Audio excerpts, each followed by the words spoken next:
우리가 인생을 살다 보면 참 다양한 사람들을 만나게 됩니다. 저도 목회를 하면서 다양한 사람들을 만나는데 특별히 이제 사역자들을 많이 만나게 되죠. 그리고 그들 중에는 참 필요하고 중요한 사역을 하는데 재정적으로 어려움을 겪고 있는 사람도 보게 됩니다. 특히 선교지로 나가면서 저에게 기도를 부탁할 때면 격려하는 차원에서 좀 재정적으로 도와드리고 싶은 마음이 생기기도 하곤 합니다. 그래서 교회가 저를 좀 믿고 도와줄 수 있는 만큼은 도와주라고 재정권을 완전히 넘겨주면 좋겠습니다.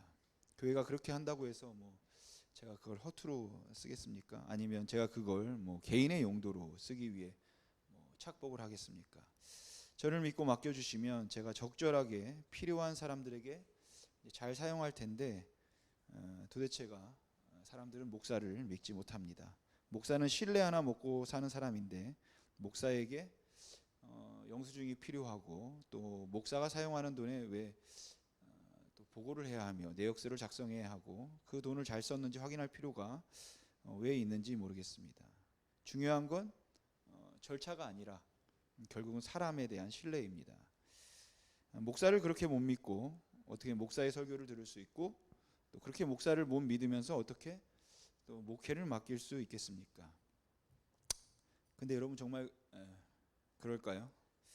우리가 하나님을 믿고 하나님을 전적으로 의지하는 것이 신뢰이듯이 사람들에게도 아무런 의심 없이 다 맡길 수 있는 것, 그것이 신뢰라고 사람들은 생각합니다. 하지만 인간은 하나님처럼 완전하지 않아서 그 의도가 아무리 선하다 할지라도 그 의도가 바뀔 수 있다는 가능성을 배제할 수 없고 또 의도는 의심하지 않더라도 그 사람의 능력과 또 환경의 변화로 인한 유혹은 의심하지 않을 수 없습니다.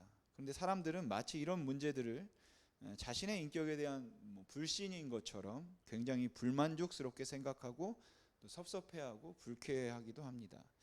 여러분, 교회라는 것은 이해관계에 의해서 모여진 기관이나 집단이 아니기 때문에 마치 비즈니스를 하는 것처럼 득과 실을 따지고 또 손해를 보지 않으려고 하는 것은 그렇게 바람직한 모습은 아닙니다. 하지만 비즈니스가 아님에도 불구하고 금전의 왕래가 있기 때문에 재정의 관리는 불가피합니다. 서로 믿고 신뢰할 수 있어서 허술하게 관리를 해도 별 문제가 없다면 좋겠지만 인간의 악함 그리고 인간의 약함 또한 유혹의 강함 그리고 환경의 열악함과 변동 등을 생각하면 허술한 관리는 죄를 지을 수 있는 구실을 제공하는 것이기도 합니다. 분명하고 철저했더라면 그나마 유혹을 물리칠 수도 있었을 텐데 죄를 지을 수 있는 기회가 주어지지 않았더라면 짓지 않을 수도 있었을 텐데 허술한 관리를 은혜와 신뢰라는 말로 합리화시킴으로써 시험에 들었던 경우들도 많이 보게 된다는 거죠. 그래서 하나님을 향한 열정과 순수한 마음을 가진 사람일수록 기억해야 하는 것은 바로 냉정함과 철저함입니다. 자기 마음이 그렇지 않다고 할지라도 또 나는 그러지 않을 거니까 다른 사람을 믿는다고 말할지라도 사실 철저하지 못한 관리는 이용당하기 쉽고 문제를 일으킬 수 있다는 것이죠. 그동안 교회는 헌금의 의무만을 강조했지 헌금의 합당한 사용과 관리에 대한 의무를 강조한 적은 많지 않습니다. 그래서 은혜스럽게 하자는 말로 헌금의 유용과 착복 그리고 횡령을 통한 헌금의 사유화를 교회는 묵인했고 결국은 교회를 타락하게 만들고 이 시대에 어쩌면 무기력하게 만들었다라는 것이죠. 13세기 토마스 아퀴나스라고 하는 신학자가 있습니다. 그는 아주 부잣집의 아들로 태어나서 정말 남부럽지 않게 살 수 있는 좋은 환경에서 자랐습니다. 하지만 그는 재물과 명예를 다 포기하고 수도사의 길을 걷기로 하고 수도사로 살기를 원했습니다. 그런 토마스 아퀴나스는 그 당시에 교황에게 엄청난 권력과 재력이 있었는데 그 교황의 호화스러운 삶을 아주 냉정하게 비판한 적이 있었습니다. 그러자 교황이 토마스 아퀴나스를 소환했습니다. 그리고 그와 논쟁을 하게 됩니다. 그렇게 논쟁을 하는 중에 교황이 이제 교회는 하나님의 주신 복으로 더 이상 은과 금은 내게 없거니와 라고 말하지 않아도 되게 되었다 라고 했습니다. 그때 토마스 아퀴나스가 유명한 대답을 합니다. 맞습니다. 그래서 교회는 이제 더 이상 일어나 걸으라는 말도 할 수 없게 되었습니다. 이건 교회가 돈이 많다는 것을 문제 삼은 것이 아니라 그 돈을 투명하게 잘 사용하지 않고 있으므로 돈의 노예가 된 것을 지적한 것입니다. 지금도 교회의 문제는 단순히 교인들이 헌금을 많이 했다는 것이 아니라 목적 없이 헌금을 했거나 아니면 잘못된 동기로 헌금을 했다는 것이고, 그래서 그 헌금이 제대로 사용되지 않고 있음에도 불구하고 교인들은 모르고 있다는 것이죠. 고린도후서에서 바울은 헌금을 하면 복을 받는다든지 헌금은 하나님의 것이니 하나님께 드리지 않으면 벌을 받을 거다, 헌금 드리면 잘 된다라는 이유가 아니라 예루살렘 교회의 구제라고 하는 아주 구체적이고 분명한 목적을 가지고 고린도 교회 교인들에게 헌금을 요청했습니다. 정확히 어느 정도였는지 짐작할 수는 없지만 제법 큰 액수의 헌금을 바울은 기대했던 것 같아요. 그리고 바울은 그 고린도 교회에 디도를 다시 보내기로 했습니다. 사실 디도는 처음 고린도 교회를 갈 때 고린도 교회에 대해서 별로 좋은 감정이 아니었습니다.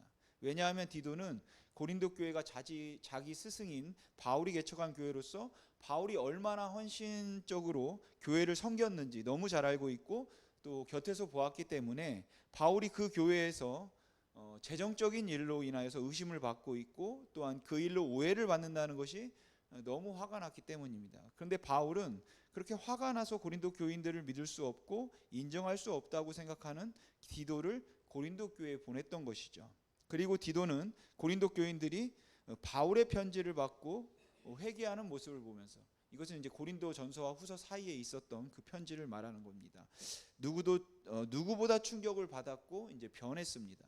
그래서 디도는 이렇게 고린도 교회 교인들이 회개하는 모습을 보면서 이들이 진정으로 하나님의 사람들이다, 하나님을 사랑하는 사람들이다라는 확신을 가질 수 있었습니다.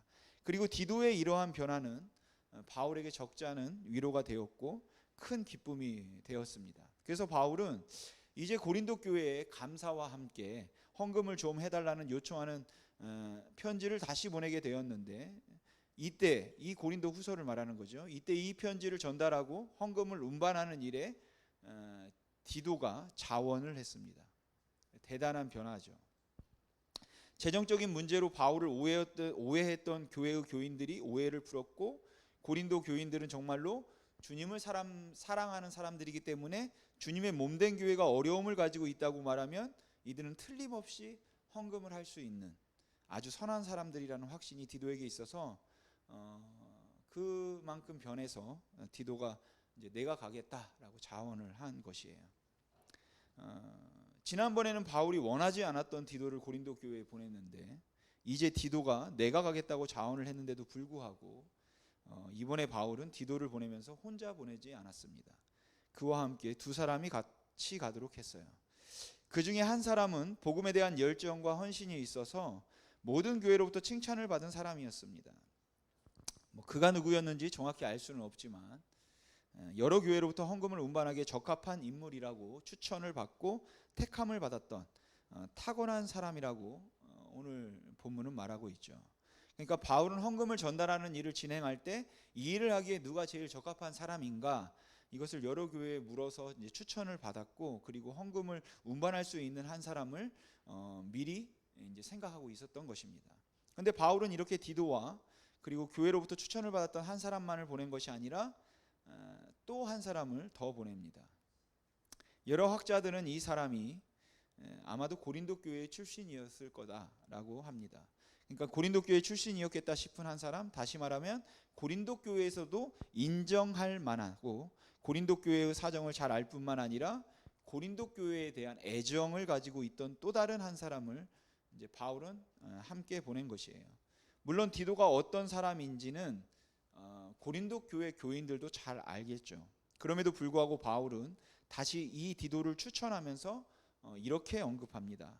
디도로 말하면 나의 동료요, 너희를 위한 나의 동역자다. 그리고 함께 가는 그 사람에 대해서는 여러 교회의 사자들이고 그리스도의 영광이다라고 합니다. 여러분, 은혜스럽게 하자면 어떻게 해야 할까요? 은혜스럽게 하자면 디도만 보내면 됩니다. 분명 디도는 믿을 만한 사람입니다. 바울도 디도를 신뢰했습니다.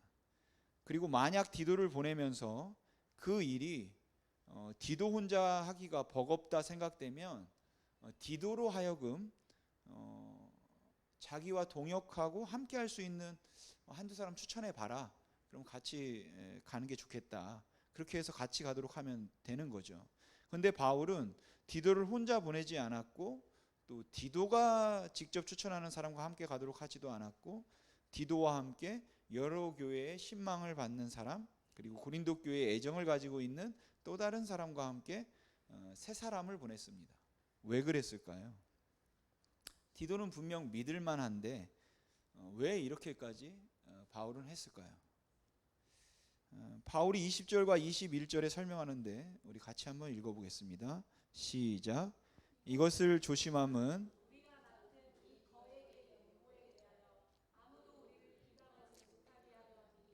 이는 우리가 주 앞에서뿐만 아니라 앞에서도 선한 일에 조심하려 함이라. 아멘.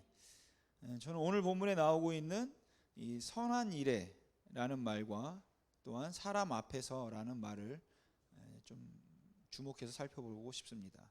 여러분, 의도만 선하면 되는 게 아닙니다. 특히 선한 일을 할 때에는 그 의도가 왜곡되거나 또 오해받지 않도록 특별히 더 조심해야 하는 것이죠. 다른 사람이 시험에 들게 하지 않기 위해서라도 철저하고 또 분명히 해야 하는 것입니다. 그러니까 오해받을 만한 일을 하게 되면 오해를 한 사람들에게만 문제가 있는 것이 아니라 오해를 받도록 행동한 사람에게도 문제가 있다라는 것을 우리가 인식해야 한다는 겁니다.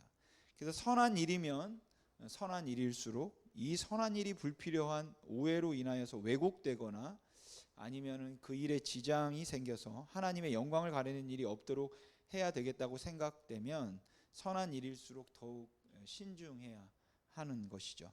그러니까 의도만 선하면 과정은 아무래도 괜찮다는 말은 맞는 말이 아니고 그 사람은 원래 그런 사람이 아닌데 라는 말로 방만한 운영을 합리화시켜서도 안 된다라는 것입니다. 그리고 바울은 말하기를 주님 앞에서뿐만 아니라 사람 앞에서도 조심하기 위함이다라고 말합니다. 여러분, 하나님께서만 인정하면 사람의 인정은 중요하지 않다는 말은 맞는 말이 아닙니다. 하나님의 인정과 사람의 인정은 언제나 대치되는 것도 아니고 다른 하나를 소홀히 여길 수 있는 것도 아닙니다. 사람에게 인정받지 못하면서 하나님께만 인정받으면 된다고 말하는 것은 어쩌면 궤변인 것이죠. 물론 여러분, 하나님께 인정받는 것과 사람에게 인정받는 것이 대치되는 경우들이 있습니다. 저도 그것을 부인하는 것은 아니니까 오해하지 말기 바랍니다. 명백하게 하나님을 대적하고 하나님의 법을 대적하는 사람이 있다면 사람의 말을 듣는 것보다는 하나님의 말을 듣는 것이 맞겠죠. 그러니까 그 사람이 하나님을 대적하고 있는 입장에 있다고 생각한다면 내가 사람의 인정을 받기보다는 하나님의 인정을 받는 것이 맞다고 말하는 거, 그 말은 정당하다는 아주 정당한 말입니다. 그러나 이러한 특별한 경우들을 일반화시켜서 마치 사람에게 인정받는 것은 하나도 중요하지 않은 것처럼 생각하는 것은 하나님께 인정받는 일과 사람에게 인정받는 일을 분리시키는 이원주의에서부터 비롯되는 것이라 볼 수 있습니다. 페르시아의 신비주의자였던 아타르라는 사람이 있는데 그 사람의 글에 이런 내용이 있습니다. 어느 할머니가 아주 훌륭한 탁월한 종교 지도자를 하루는 찾아갔습니다. 할머니는 그 종교 지도자에게 하나님의 큰 일을 하는데 돈이 많이 필요할 거라고 하면서 오랫동안 모아놓았던 돈을 그 종교 지도자에게 주었습니다.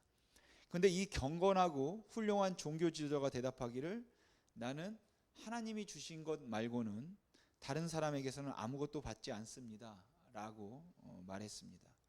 그러자 할머니가 정색을 하고 이렇게 대답했습니다. 선생님은 이중으로 사물을 보는 법을 어디서 배우셨습니까? 하나가 아닌 여러 개를 보시니 혹시 사시가 아니십니까? 할머니가 주시는 것이 하나님이 주시는 것인데 하나님이 주시는 것과 할머니가 주시는 것을 구분하려는 이 종교자의 어리석음을 이제 비꼬는 그런 이야기입니다. 같은 맥락에서 헌금을 관리함에 있어서도 하나님께 인정을 받는 것과 사람에게 인정을 받는 것은 많은 경우에 대치되는 것도 아니고 구별되는 것도 아닙니다. 사람 앞에서 하는 것이 하나님 앞에서 하는 것이고, 또 사람을 사랑하는 것이 하나님을 사랑하는 것이고, 사람에게 인정받는 것이 또 바로 하나님에게 인정받는 것입니다. 그러니까 교회가 투명한 재정으로 사람들의 오해를 사지 않는 것이 바로 하나님을 바르게 섬기는 방법이라는 것입니다. 하나님을 바르게 섬기기 위해서 재정을 공개할 수 없고, 하나님의 일이 우선이기 때문에 방만하게 운영할 수밖에 없고, 목사를 믿고 신뢰할 수 있기 때문에 목사에게 모든 재정권을 준다는 말은 맞는 말이 아니다라는 것이죠. 그것은 성경적이라고 볼 수 없습니다. 여기서 또 하나 생각해 볼 수 있는 것은, 바울은 선한 일을 하면서 그의 동역자들이 어려움 당하지 않기를 바라는 간절한 마음이 있었다라는 것이에요. 사실 디도는 불쾌할 수도 있었습니다. 왜냐하면 디도가 그 고린도 교회를 처음에는 좀 의심했었지만 이제 그 교회를 사랑하는 마음이 생겼고, 또 그 교인들을 믿고 신뢰할 수 있고, 교인들 또한 자기를 믿고 신뢰할 수 있다고 생각했기 때문이에요. 그러니까 자기 혼자 가도 넉넉히 할 수 있는 일인 겁니다, 이 일은.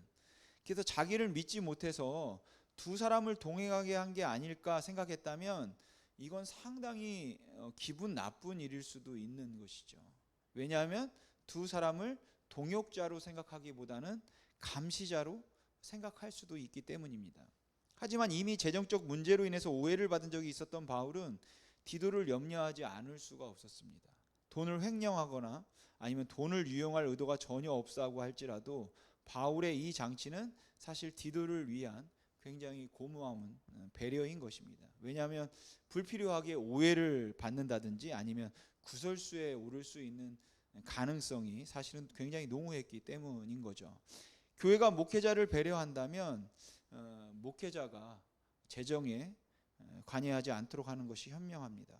그냥 목회자가 성도의 한 사람으로서 그 정도의 권리만 주는 것이 현명합니다. 목회자가 목회를 편리하고 편안하게 하도록 하기 위해서라도 목회자가 모든 재정에 대한 권리와 권한을 가지고 목회를 하는 것은, 그것은 목회자를 위한 일인 것 같지만 사실은 목회를 잘하기 위한 일인 것 같지만 사실은 그것은 목회자를 위한 일은 아닙니다. 여러분, 아무리 좋은 사이고 아무리 서로 믿을 수 있는 오래된 사이라고 할지라도 도대체 나를 못 믿겠냐 라는 말로 동고래를 하는 것이 사람을 시험에 들게 할 수 있는 것과 마찬가지로, 아무리 좋고 믿을 만한 목사라 할지라도, 아무리 신뢰할 만하고 조금도 흠이 없어 보이는 목사라 할지라도 그 목사를 진정으로 이해한다면 목사에게 재정에 대한 모든 권리를 주어서는 안 되는 것이에요. 타락한 인간은 누구도 믿을 수 없다는 것, 의도가 선해도 그 의도를 지켜나갈 만한 능력의 한계가 있다는 것, 또 세상의 환경이 녹록치 않아서 우리를 항상 넘어뜨릴 수 있다는 사실, 또한 아무 문제가 없었어도 오해를 받거나 악한 세력에 의해서 이용당할 수 있다는 사실을 본인이 알아야 하고, 먼저 더불어 교회가 알아야 합니다. 그것이 교회가 목회자를 지켜주는 일입니다. 그래서 목회자에게 모든 재정권을 주지 않는다는 것은 목회를 제한하는 일이 아니라 목회자를 보호할 수 있는 안전장치인 것이에요. 물론 여기에 반론을 제기할 수도 있을 겁니다. 아무리 좋은 제도를 만들어도 사람이 악하면 얼마든지 악용할 수 있고, 아무리 제도가 안 좋아도 사람이 좋고 바르면 문제 없을 수 있는 거 아닙니까? 그러니까 제도보다는 사람이 중요하지 않습니까? 왜냐하면 한 사람이 그리스도 안에서 온전하게 거듭난 사람이라면 그 사람은 문제가 없기 때문에 오히려 그로 하여금 정말 효율적으로 일할 수 있도록 그 권한을 부여받아도 훌륭한 지도자들은 그것을 통해서 자기의 유익을 채우지 않고 교회의 유익을 채울 것이기 때문입니다. 그래서 중요한 것은 어떤 제도를 만드는가가 아니라 그 한 사람이 얼마나 하나님 앞에 바르고 성숙하고 또 인격적인 사람인가가 중요합니다라고 반론을 제기할 수 있습니다. 근데 여러분, 우리가 기억해야 할 것은 인간은 본의적으로 그렇게 믿을 만한 존재가 못 된다는 겁니다. 여러분, 이 말은 사람을 믿지 말라는 말이 아니라 타락으로 인한 인간의 죄악과 또 연약함을 가볍게 여기지 말라라는 것입니다. 여러분, 바울이 에베소 교회의 장로들과 그 작별을 하면서 내가 아무의 은이나 금이나 탐하지 않았다 이렇게 고백을 합니다. 만일 바울이 에베소 교회의 재정권을 가지고 있었다면 이 말은 자신의 의도가, 자신이 했던 모든 일의 의도가 선했음을 알아달라라는 것이겠죠. 그러나 그 다음에 이어서 말하기를 여러분이 아는 바와 같이 이 손으로 나와 내 동행들이 쓸 것을 내가 충당했습니다 라고 고백을 했거든요. 그러니까 바울은 내가 스스로 벌어서 썼고, 그리고 교회의 재정에 사사로이 손을 댄 적이 없었기 때문에 내가 은과 금에 깨끗하다는 것을 여러분들이 아십니다 라는 말을 한 것이에요. 단순히 내가 재정권을 가지고 있었지만 나는 그걸 사소한 일에 사용한 적이 한 번도 없었으니까 제발 내 의도를 좀 알아달라는 말을 하고 있는 것이 아니라, 제도적으로 나는 그렇게 하지, 제도적으로 나는 그렇게 했다라는 것이죠.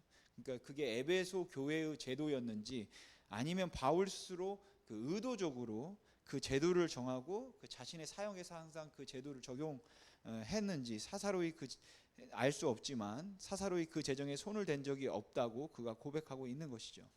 이것이 교회의 안전장치입니다.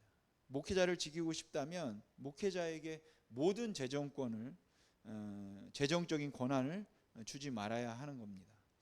여러분, 우리는 사람들은 그렇게 믿을 만한 존재가 되지 못한다는 것을 인정해야 합니다. 목사가 되었기 때문에 성자가 된 것도 아니고, 목사가 되었기 때문에 돈의 유혹에서 자유해진 것이 아닙니다. 목사가 되었기 때문에 욕심에서부터 온전히 자유해지거나, 제자가 되었기 때문에 욕심이 사라지는 게 아닙니다. 제자에게도 욕심이 있고 목사에게도 욕심이 있습니다. 아니, 처음에는 욕심이 없는 것 같다 할지라도 목사도 제자도, 그리고 또한 일반 교인들도 형편이 어려워지고 사정이 어려워지면, 그리고 말할 수 없는 고난이 오면 그 가운데 우리의 마음은 흔들릴 수밖에 없다라는 것이에요. 그래서 우리는 은혜가 아니면 아무것도 아닌 사람들입니다.